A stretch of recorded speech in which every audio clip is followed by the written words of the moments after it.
Good morning. Our today's lecture is climate.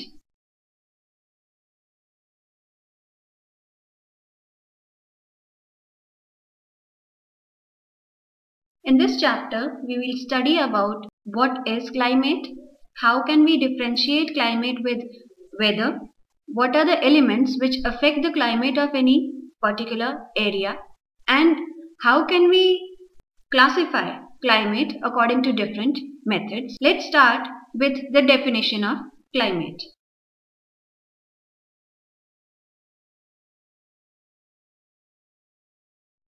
The climate of any area is an important feature of our environment. It determines our food, clothing, housing, and different modes of life. It will also decide the type of vegetation, the adaptation against diseases, and different factors such as wind movement, air circulation, which affect our life intensely.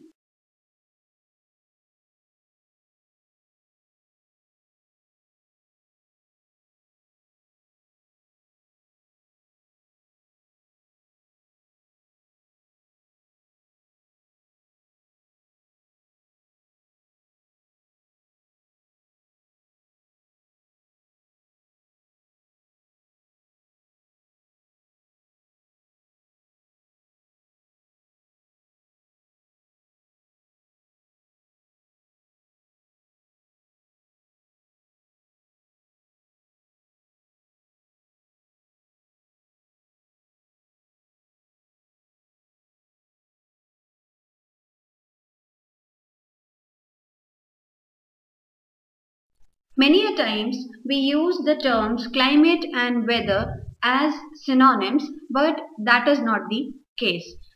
In real definition, weather is somewhat different from climate, as we see in the definition written here that the sum total of weather conditions such as temperature, pressure, humidity, sunlight, etc. in a large area over a long period of time is defined as climate. On the other hand, if we determine these same conditions at a point of time, then we will call it as weather of the particular area. It is studied for a short period of time, rather a point of time in a very small area. So we differentiate weather with climate. Both the conditions are studied under different sciences. The condition of weather is majorly studied under meteorology, and we have a separate science to study the climatic changes around the world called climatology. So we find that these two simple terms have a very broad meaning and it affects our life a lot.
There are many factors which affect the climatic condition of any area.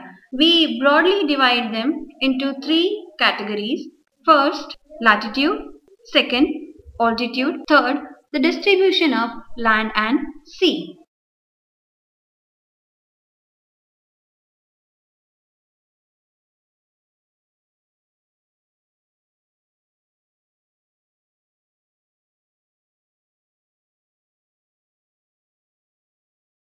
Latitude, which we all know, are imaginary horizontal lines on the globe which are created to determine the length of the day throughout the year and the intensity and possible duration of sunlight received.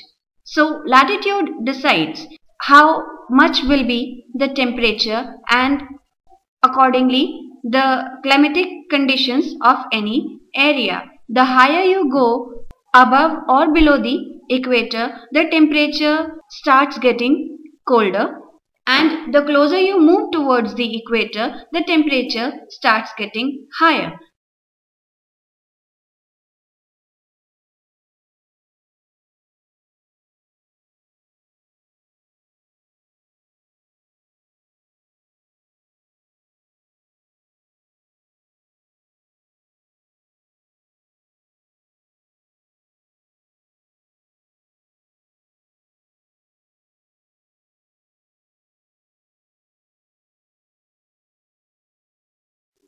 The second factor is altitude. Altitude is the height on which the area or the place is located. As you move higher up in the troposphere, the temperature starts reducing. It is known as the normal lapse rate. So the higher altitude we attain, the temperature starts dropping. As a result of the temperature drop, the pressure, the moisture conditions also vary in comparison to the low-lying areas.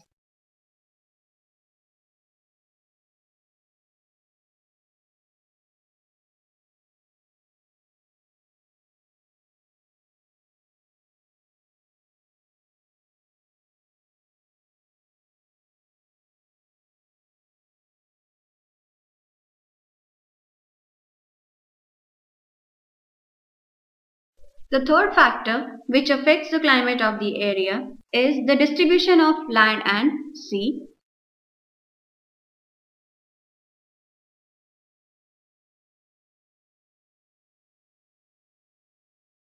Because the whole earth is a combination of water bodies and continents, we find that the two areas have different features as well. The first and foremost difference that land and sea carry is the differential heating.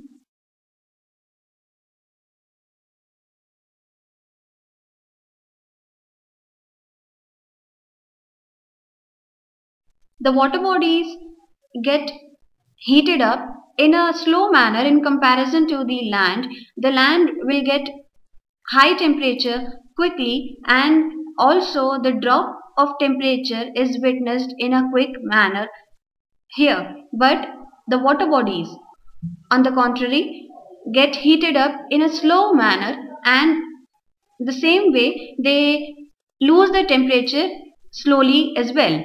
The second feature is the distance between water bodies and land.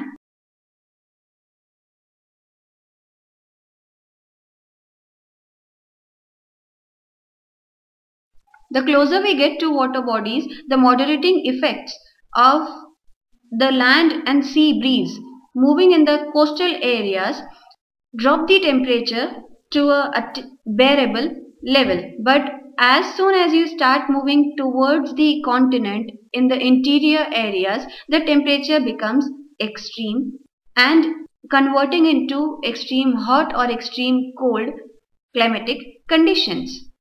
The next feature is the topographical or physical features present on land.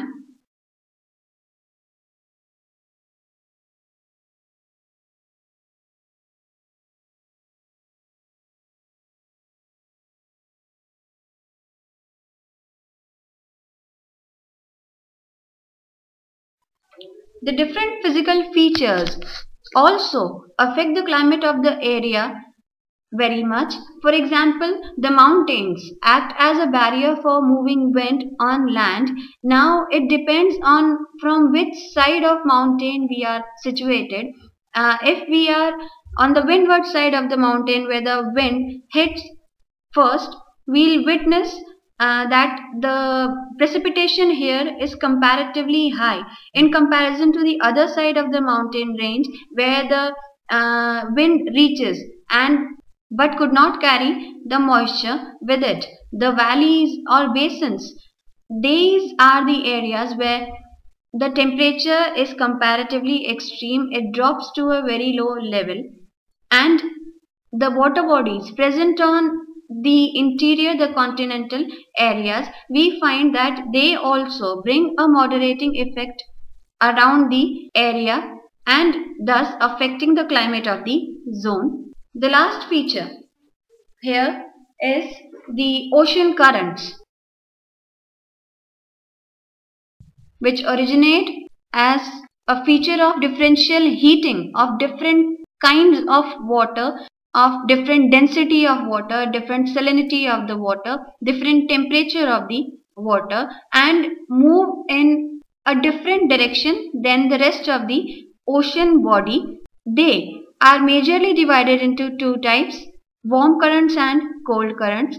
The two currents, depending upon from which area they are flowing, they affect the coastal zones with their temperature effects. For example, the cold currents flowing from the polar zones towards the equator bring a cold temperature with them. On the other hand, the warm currents flowing between the equator towards the polar zones bring a high temperature towards the area nearby which it is flowing. So the currents as well affect the climate of the zones. So we find that there are different factors which affect the climate of the area, and we cannot base our study on just one or two factors.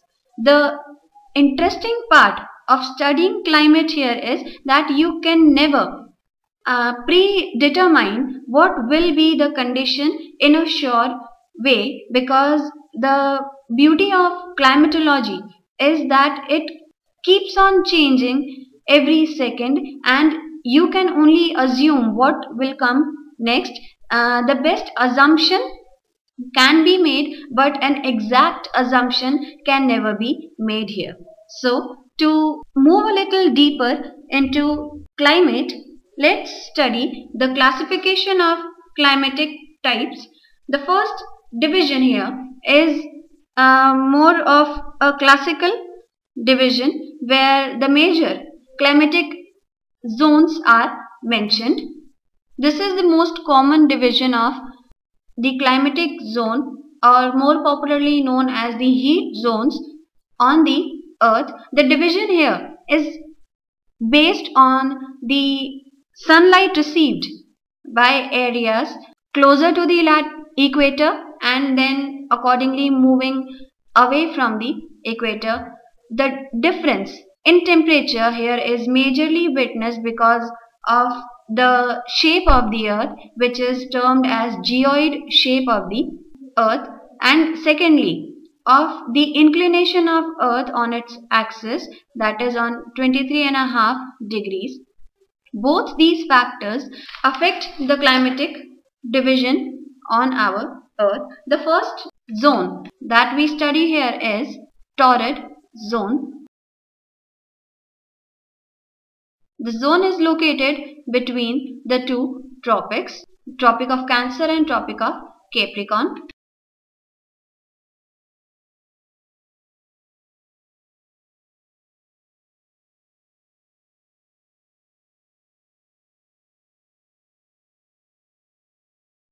This zone receives straight sunlight for most part of the year and thus is the hottest zone on the earth.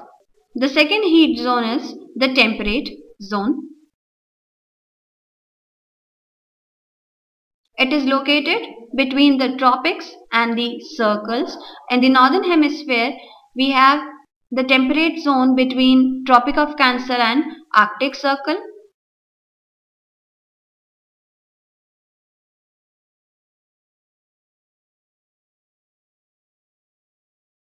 and in the southern hemisphere it is in between Tropic of Capricorn and Antarctic Circle.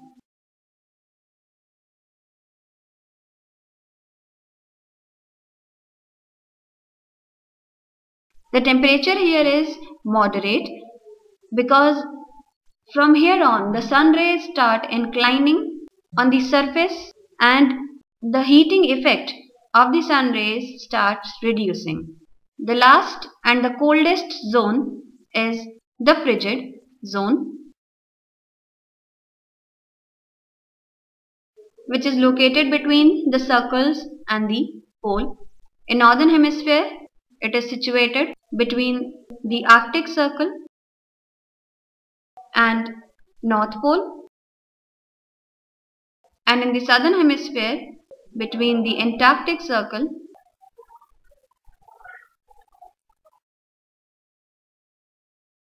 and South Pole.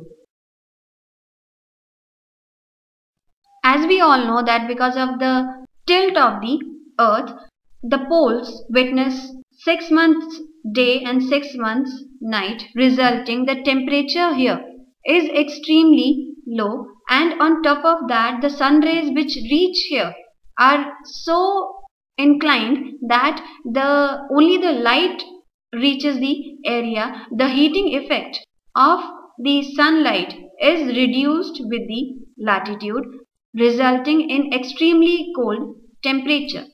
So we find that the first division of the climatic zone of the world is on basis of the reception of sunlight and temperature at different latitudinal location on the earth. Now we will move forward in our next lecture towards the more complicated classification of the climatic zones. We will study about Köppen's classification, and after that Thornwey's classification of climatic zones present on the world.